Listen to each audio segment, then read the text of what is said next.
All right, greetings to you from wherever you're watching us. This is the Thursday edition of Sports This Morning. I'm Yemi Adebayo. And I'm Cecilia Morgan. We're always starting from this morning. Table tennis.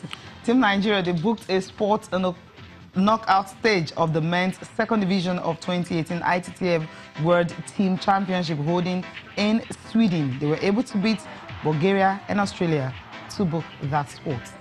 Let's go to football now and talk about it. A lot of people are happy in Liverpool right now because the Reds have booked their place in the final for the first time in 11 years. Last time they did it was in 2007. And Liverpool, led by Jurgen Klopp, the master tactician, they're now in the final of the UEFA Champions League, and they will take on defending champions Real Madrid.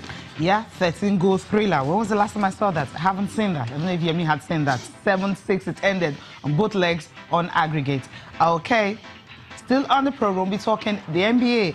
The Jazz were able to hurt the Rockets running riot. More like they had to put a stop on what they've been doing since the postseason started. And what a way to do that in a very, very spectacular fashion. They were able to hurt that run they've been having. Yeah, and series is now 1-1, and it's a good one. We have competition on our hands. We'll see where all of this will lead. Of course, the trailblazing way the Rockets ended the regular season. A lot of people would think that few opposition will be able to stand in their front, but here in the conference semi-finals, we surely have a game on our hands at 1-1. Yeah, we surely have a game on our hands, and that's where we're starting from with the NBA update from the playoffs, where you have the Houston Rockets losing to Utah Jazz 116-108. It ended, but this particular game, we expected the Rockets to just keep blowing the way they started, but somehow, the Jazz just had to do something really remarkable on the night, and the series is now tied 1-1. Yeah, it's interesting. It's interesting to see this. I mean, it just shows that when it gets to this level, especially in the second round from the conference playoffs, it gets tighter, and your position in the regular season really counts not for much. So we'll see where this goes. I can bet a lot of money that we're not going to see blowouts anymore. We're not going to see blowouts anymore. We're going to see close games, and the team that wants it more would win. Really want to win.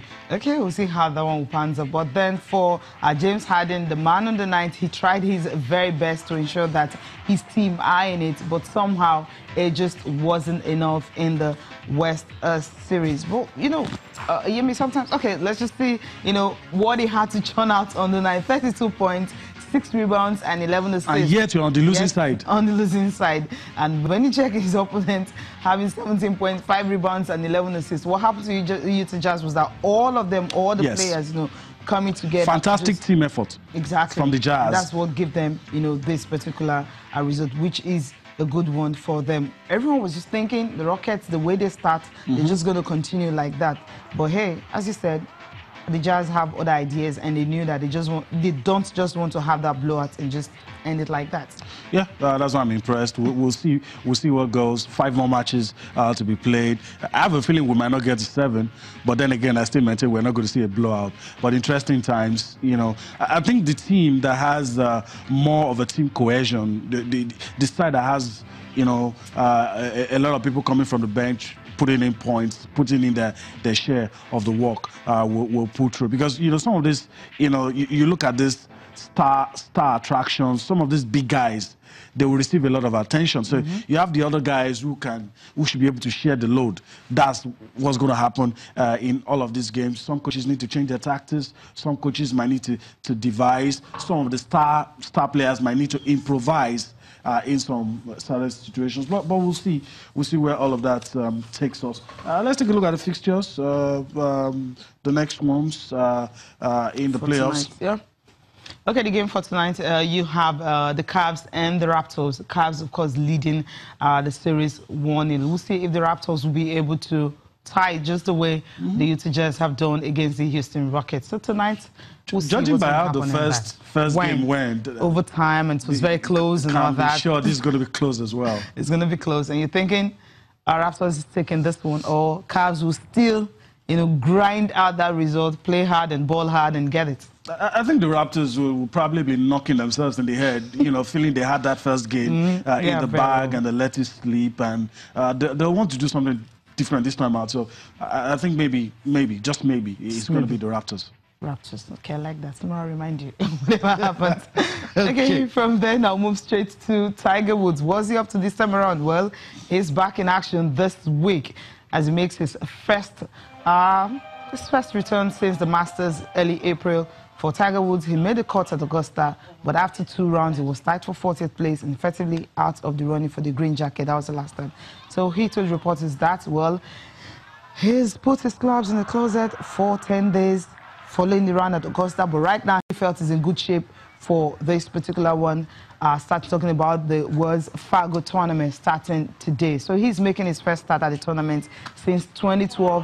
Wow. And his only win was in North Carolina, and that's in 2007, talking about the world's Fargo tournament. But right now he says he's ready. So the clubs have been dusted out of the closet after 10 days. And now he's ready to go. The fact that I'm seeing Tiger on his feet means a lot to me.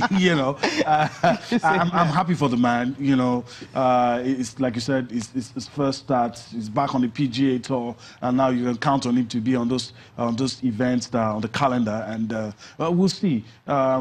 It's a big draw. Tiger is a big draw, and I don't want him just to be a big draw. I also want his game to also be a huge draw. Let's listen to the man, Tiger Woods. If you're talking golf, you're talking about Tiger any day. So let's listen to him, what he has to say ahead of the World's Fargo tournament. Tiger's back.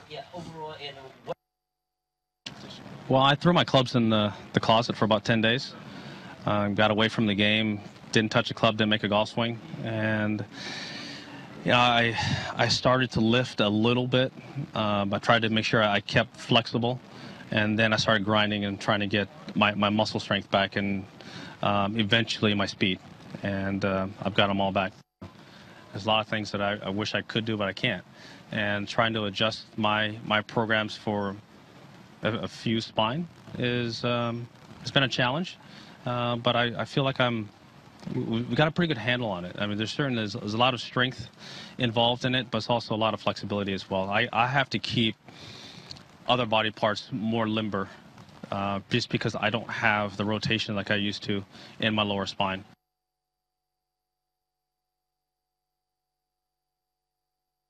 All right, so the man is back and staying on his feet, ready to go. And whether he's going to be in contention or not, we will wait to see. He's played some good golf last few weeks and months, so we'll see where that leads us. All right, let's talk about another man in the eye of the storm, Chris Froome. He's been tainted, even though nobody has said he's guilty, but a lot of people view Chris Froome a bit differently these days. In the court of public opinion, if your name is mentioned in relation to some things, people don't even want to find out whether you're guilty or not. It's a simple fact. But this man has not been proven to have done anything wrong. The only thing that we have heard is that some abnormal amount of some banned substance appeared in his sample. That is it. But ahead of the big one, he's saying, look, I'm innocent. All of these things you guys are saying, and he's preparing for the jury as well. Yes, preparing for the jury. It's going to be difficult for him to convince everyone, especially after what happened to Lance Armstrong. So anyone that comes out right now in the cycling denial doesn't mean anything. That's it. Until maybe after all said and done, maybe 20 years from now, before people begin to believe, okay, maybe he was actually saying the truth. But Lance Armstrong, how long did he take? A whole long time. Sued people for accusing him. Precisely. So when he started talking and everyone felt, okay, fine, maybe he's guilty, maybe he's not, maybe really those drugs he was taking is really, for, his own medical purposes, like and all that, since it was granted, by his medical personnel and all that. It wasn't as if it was a mistake or anything, or he's not aiding his endurance level and all that. So, yeah, we believe him. But then I think the investigation continues. So until everything has finally been put to rest, that's when people will tend to believe Chris Froome, whether he's saying the truth or maybe not. Well, he's still saying he's innocent. That's certainly not something that I'm coming into this race even thinking of. I'm not going to entertain that idea because coming from a starting point that I obviously know I've done nothing wrong. I understand everyone's entitled to an opinion. That's perfectly understandable, and I can understand a lot of people are frustrated as well at the lack of information. But this is a process, obviously, that was meant to have been confidential, and I'm confident that people will see it from my point of view when all the details are out there. Okay, well, he's innocent, and he is innocent until he's found guilty. That's what it's all about. So no verdict should be passed on him until he's proven guilty. Right now, he's not, but investigations continue. We just have all the best at the Giro Italia. From there... Yeah, and before we go away, and just give him some credit. Other people would have stayed away from tournaments, stayed away from... he's not doing that. He's not doing that. Because he believes he's innocent, and staying away would have meant that he is an admission of guilt. So I'll be everywhere I need to be. The guys that are investigating, do whatever you need to do, and be quick about it and prove that I'm innocent.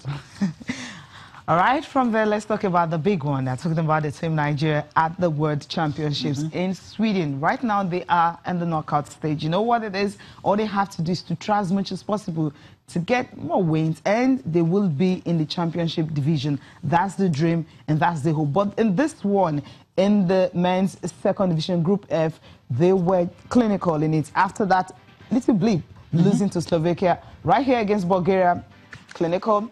Against Australia, clinical. All the boys winning, from Haruna Quadri to Olajide Omotayo to Haruna Quadri and Segun Toriola, the three of them, just ensuring that they have a fantastic win to put Nigeria ahead. Clean sweep. Yep. It doesn't even need sugarcoating. Clean sweep. That was what it was. Segun Toriola told us, yesterday, look, those two countries... You're not match for Nigeria. I thought it was overconfidence. Yeah, we thought so.